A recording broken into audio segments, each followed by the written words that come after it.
Europe 1. À quelques heures du match France-États-Unis en quart de finale de la Coupe du Monde, vous recevez Sébastien, l'une des figures du foot féminin américain, l'ancienne joueuse Brandi Chastain, qui marqua le pénalty de la victoire et fut championne du monde en 1999. Bonjour Brandi Chastain. Good morning. Merci d'être en ligne avec nous ce matin. Bienvenue sur Europe 1. Vous serez dans les tribunes ce soir pour soutenir l'équipe américaine face à la France. Ce quart de finale France-États-Unis, c'est un peu une finale avant l'heure. C'est un match ici que tout le monde attend. C'est le cas aussi aux États-Unis ? C'est le match dont je rêvais, bien sûr, voir la France jouer contre les États-Unis.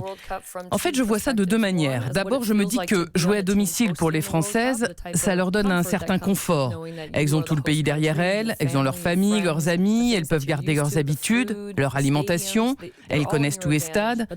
Ça, c'est à leur avantage. Mais je vois aussi la pression qui pèse sur le pays hôte et le fait que ce qui se joue aussi, c'est le destin du foot féminin en France, qui peut exploser ou bien rester dans une certaine précarité si elle ne gagne pas la Coupe du Monde. C'est un peu ce qu'on ressentait, nous, en 99 aux États-Unis quand on a organisé le mondial. C'est notre victoire cette année-là qui a levé tous les obstacles. Je ressens la pression que les Françaises peuvent avoir, mais je suis très excitée à l'idée de voir la France jouer contre les États-Unis. Et comment vous la voyez, cette équipe de France ? Vous la craignez ? Ah oui, ça va être un moment critique. J'aime beaucoup regarder l'équipe de France jouer. Leur défense est très solide. Quand vous avez une joueuse comme Wendy Renard avec une telle présence sur le terrain, un tel physique, c'est un sacré défi de battre l'équipe de France. Je leur souhaite vraiment de réussir. Bon, pas contre les Américaines quand même. Mais au-delà, elles vont influencer les prochaines générations. Les filles comme les garçons verront que le football est aussi féminin. Et c'est exactement ce que vous avez fait, Brandi Chastain, influencer les générations futures. Céline le disait, vous êtes presque devenue une icône du foot féminin. On se souvient de vous pour une image. En 99, finale du mondial, vous marquez le penalty décisif qui vous donne la victoire. Et à ce moment-là, vous faites un geste qui va rester dans l'histoire. Vous retirez votre maillot pour célébrer le but et vous vous retrouvez en brassière. L'image a fait le tour du monde. Vous vouliez faire passer un message ce jour-là ? Vous savez, au moment où j'ai marqué ce penalty, je n'avais pas d'intention particulière. C'est une célébration assez classique finalement. On a vu beaucoup de joueurs masculins retirer comme ça leur maillot et puis peut-être que j'avais ça en tête à force de regarder des matchs depuis l'enfance. Mais plus le temps passe, ça fait maintenant 20 ans quand même, plus je vois ce geste différemment. Je suis devenue mère et même grand-mère récemment et je me demande ce que ça signifiera pour ma petite fille quand elle verra cette image. Et quel sens cette image a aussi pour mes deux fils.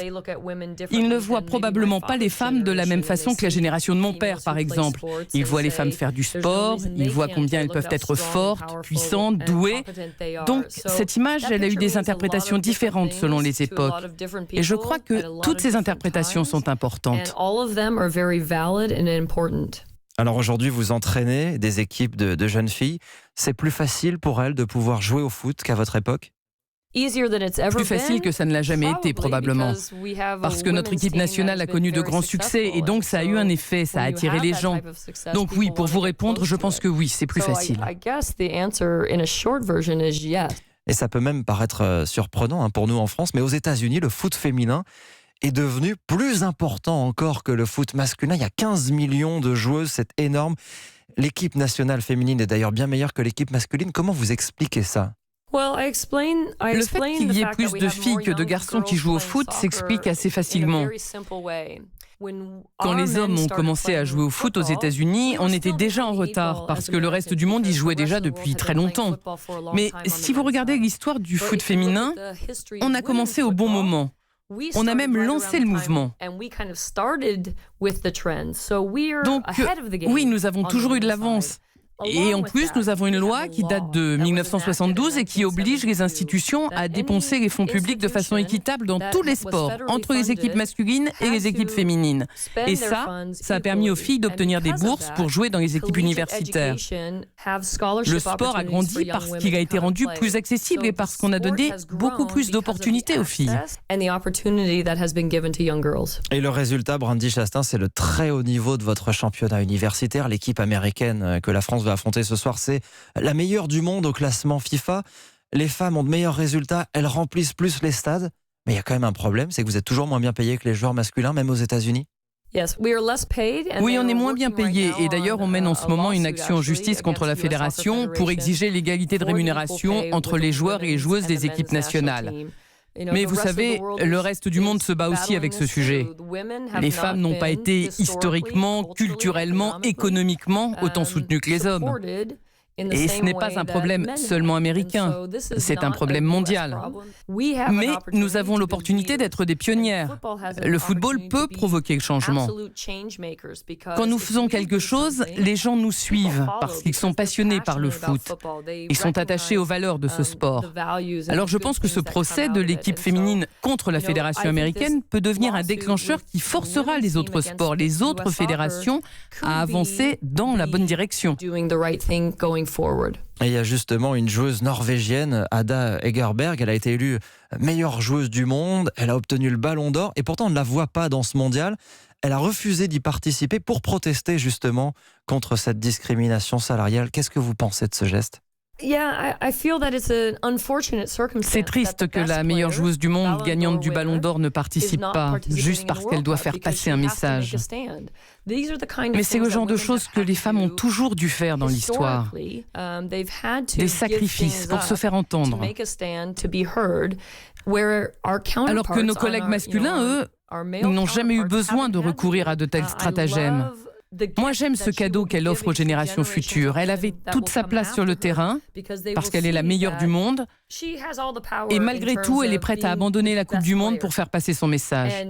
Et c'est un geste vraiment très fort. Pour terminer, je voudrais revenir au match de ce soir. Brandi Chastain, votre équipe américaine, elle a toujours été sur le podium à chaque mondial féminin depuis sa création en 1991. 3 fois vainqueur.